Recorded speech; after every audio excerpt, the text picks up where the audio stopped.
దానికి ఉత్తర భారతదేశంలో మంగళసూత్రానికి ప్రాధాన్యము లేదు. కానీ తెలుగు సంప్రదాయాన్ని అనుసరించి మంగళసూత్రం కట్టడం అనేది మన ఆచారంగా వస్తోంది. భద్రాచల రామచంద్రమూర్తికి మంగళసూత్రాలు ఎన్ని? 3. అది మన సంప్రదాయంగా వచ్చేసింది. అయోధ్య రాముడైనా భద్రాచల రాముడైనా కోదండ రాముడైన రాముడు ఒక్కడే.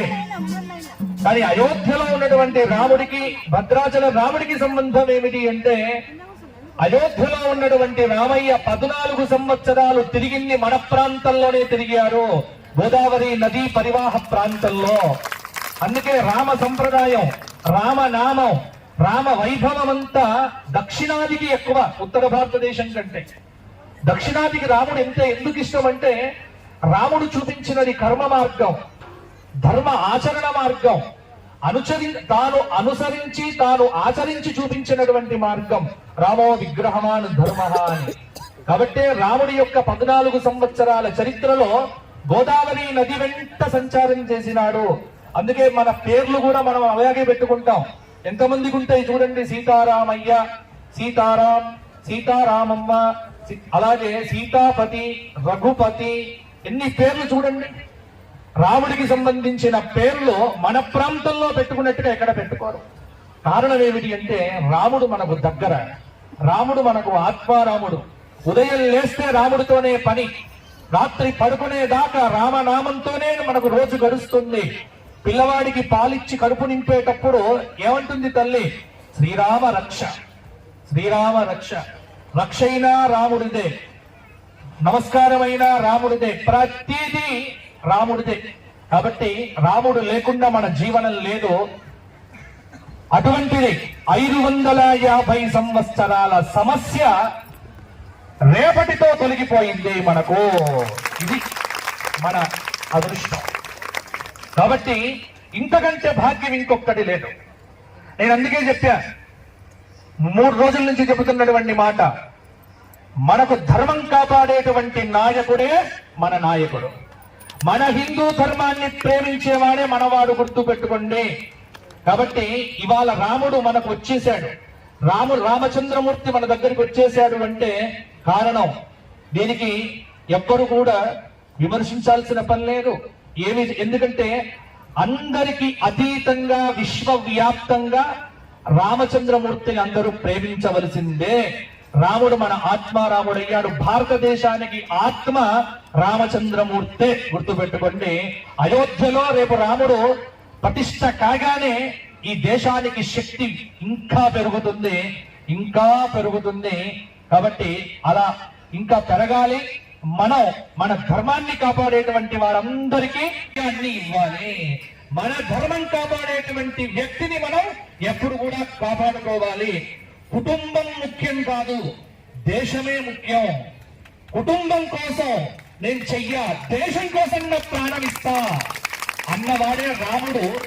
అలా ఉన్నవాడే నిజమైన నాయకుడు. అలాంటి నాయకులను చూసి వెతకండి, ఆ నాయకులు ఎక్కడ ఉన్నారు. కాబట్టి దేశం కోసం కుటుంబాలను పక్కన పెట్టి దేశమే ముఖ్యమనేటువంటి వారే కదా మనకు. అందుకే చెప్పండి, జై భారత్, జై భారత్, భారత్ మాతాకి, భారత్ మాతాకి. ఇక్కడి నుంచి ఇండియా కూడా మారిపోతోంది. భారత్ మేరా భారత్ మహాన్. ఇది భారతదేశం కర్మభూమి, యోగ భూమి, దివ్య ధాత్రి. ఇంకొక మాట చెబుతుందా అందరికి, కేవలం మీరందరూ ఇక్కడ మాత్రం జై శ్రీరామ్, జై శ్రీరామ్ అంటే కుదరదు. ఏదో ఊపు వచ్చరణం కాదు. మీలాంటి వాళ్ళు, యువకులు ముఖ్యంగా, ఇవాళ ఫేస్బుక్ లో గాని సామాజిక మాధ్యమాల్లో హిందూ ధర్మం మీద విపరీతమైన దాడులు జరుగుతున్నాయి. దానిని తిప్పికొట్టాల్సిన బాధ్యత కూడా ఇక్కడ ఉన్న యూత్ అందరి మీద ఉంది, గుర్తుపెట్టుకోండి. మన పోరాటం కేవలం గ్రౌండ్ లో కాదు, గ్రౌండ్ లో మనమే పోరాటం చేయాలి, ఫేస్బుక్ లో మనమే పోరాటం చేయాలి, సామాజిక మాధ్యమాల్లో మనమే పోరాటం చేయాలి.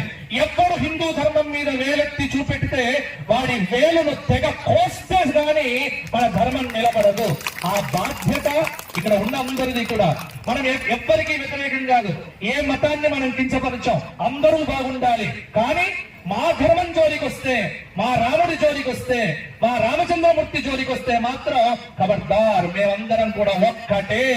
కాబట్టి ఇంత మందిని కలిపింది ఎవరు అంటే ఎవరు? జై శ్రీరామ్. అలాగే నేను ఇంకొక మాట చెప్పా, రేపటి నుంచి పలకరింపులు కూడా ఫోన్ ఎత్తగానే హలో అడగండి. ఫోన్ ఎత్తగానే ఏమనాలి? ఫోన్ ఎత్తగానే ఏం చెప్పాలి?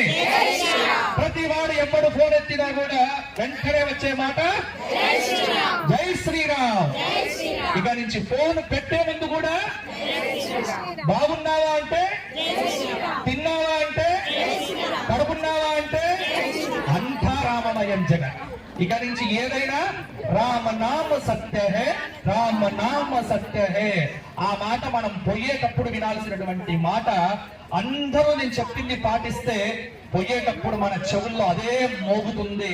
అలానే ఈ కర్మభూమిలో మన శరీరాన్ని అలా విడిచిపెడుతూ రాముణ్ణి స్మరిస్తే మన జన్మ ధన్యం, మన వంశం ధన్యం, మన జాతి ధన్యం, మన దేశం ధన్యం. గుర్తుపెట్టుకోండి, ఈ దేశానికి, ఈ ధర్మానికి బ్రతికున్నంత కాలం మన తలకాయనైనా పనంగబెట్టి కాపాడితేనే మన ధర్మం నిలబడుతుంది. కాబట్టి చెప్పండి జై శ్రీరామ్.